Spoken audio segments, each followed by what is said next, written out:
hii vita ambavyo tunapigana leo si vita vya kimwili, ni vita vya kiroho. Shetani amerecruit ma agents, kina mradhi hao wote, Atuoli na polisi, these are agents of the devil. Because ukisikia mtu anasema anapanga kumzuia mwingine William Ruto asikuwe rais wa nchi ya Kenya, hiyo ni mipango ya shetani. Biblia inasema shetani ndiye amekuja kuua na kuharibu na kuiba. Na mimi naambia hawa watu pengine wakamate Wakenya wote wafungwe jela ndio William asikuwe rais. Lakini Wakenya wakikuwa kwamba huru wataamka usubuhi aende apige kura.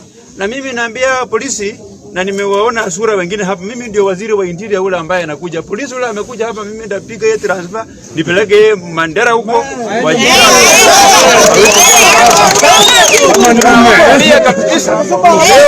Huko mamlakani, kesho utakuwa mamlakani.